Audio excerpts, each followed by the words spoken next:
Chers amis de l'Association française des Nations Unies, je suis très heureuse de m'adresser à vous ce 7 avril à l'occasion de la Journée mondiale de la santé. Nous célébrons le 78e anniversaire de l'Organisation mondiale de la santé.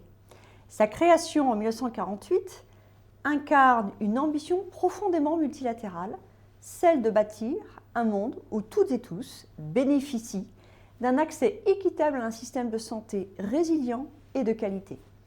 Je souhaite donc profiter de cette journée pour renouveler l'engagement de la France en faveur du multilatéralisme en santé. Nous célébrons aussi aujourd'hui l'approche Une seule santé à Lyon à l'occasion du One Health Summit.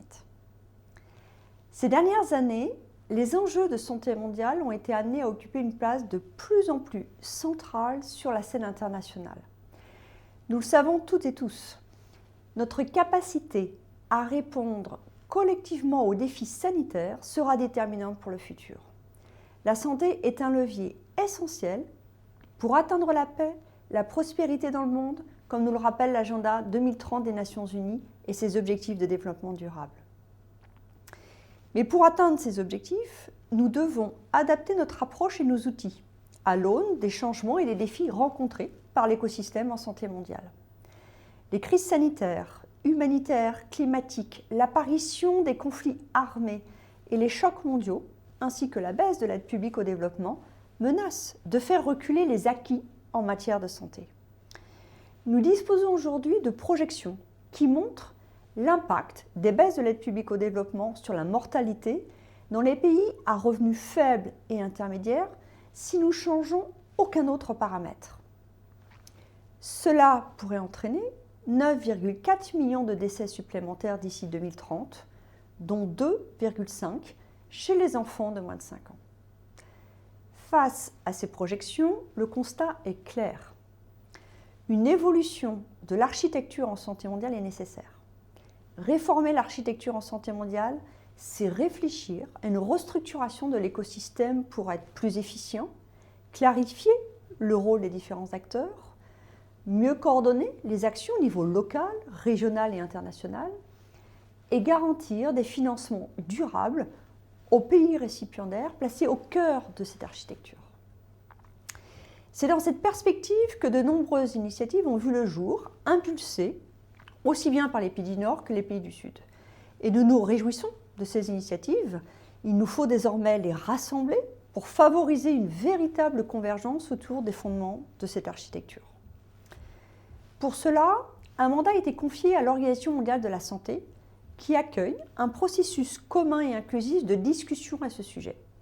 La France soutient ce processus et se mobilise pleinement aux côtés de l'OMS, des autres États, organisations et acteurs de la santé mondiale pour permettre à la nouvelle architecture de voir le jour. Il est impossible d'évoquer une refonte de cet écosystème sans aborder la crise de la Covid-19. Elle a provoqué un véritable séisme car nous n'étions ni équipés ni organisés pour affronter conjointement et équitablement une pandémie mondiale d'une telle ampleur. Elle a suscité une prise de conscience collective quant à la nécessité de mettre en place un dispositif de coordination qui renforcerait la prévention, la préparation et la riposte face aux pandémies à l'échelle mondiale. Cette volonté de tirer les leçons de la crise s'est incarnée par l'adoption de l'accord sur les pandémies en mai 2025 à l'Assemblée mondiale de la santé, après 3 années de négociations. Cet accord vise à garantir une coordination internationale renforcée pour notre sécurité sanitaire, tout en réaffirmant la solidarité internationale. Il met en place un système d'accès aux agents pathogènes à potentiel pandémique et de partage des bénéfices issus de leur utilisation, ce qu'on appelle le PAPS. Les modalités de ce dispositif font encore l'objet de discussions à l'OMS. Son adoption ouvrira la voie à la ratification et à la pleine mise en œuvre de cet accord. Cet accord entérine l'approche Une seule santé dans le droit international. Et cette approche prend en compte les interactions entre la santé humaine, la santé animale et celle de l'environnement. Pilier de la stratégie française en santé mondiale, cette vision intégrée et intersectorielle de la santé est aujourd'hui mise à l'honneur à Lyon, à l'occasion du One Health Summit. C'est pour accélérer la mise en œuvre concrète de l'approche One Health, une seule santé, que la France organise cet événement inédit de haut niveau qui rassemble des chefs d'État, de gouvernement, des ministres, des leaders internationaux, des scientifiques et des représentants de la société civile. Aujourd'hui à Lyon, nous promouvons un dialogue collaboratif et des actions concrètes pour agir sur les déterminants de santé, comme les expositions à la pollution et l'alimentation ultra transformée. Ces discussions s'appuient sur des recommandations scientifiques présentées notamment hier à l'issue d'un colloque scientifique international qui a réuni chercheurs et décideurs.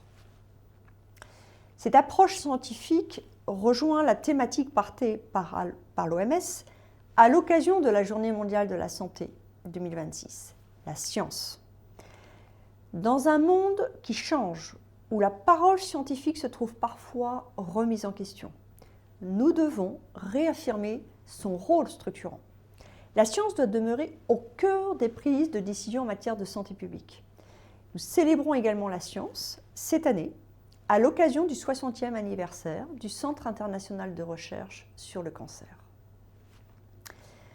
Enfin, l'année 2026 est une année particulière pour la France, car nous assurons la présidence du G7. Nous avons souhaité profiter de cette présidence pour placer la santé mondiale au cœur de l'agenda politique et diplomatique.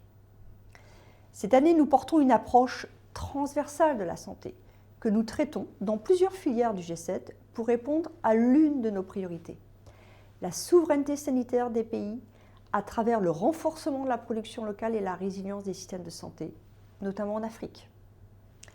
Cette présidence nous offre ainsi une formidable opportunité, celle d'avancer ensemble dans un cadre multilatéral sur les grands enjeux de santé mondiale.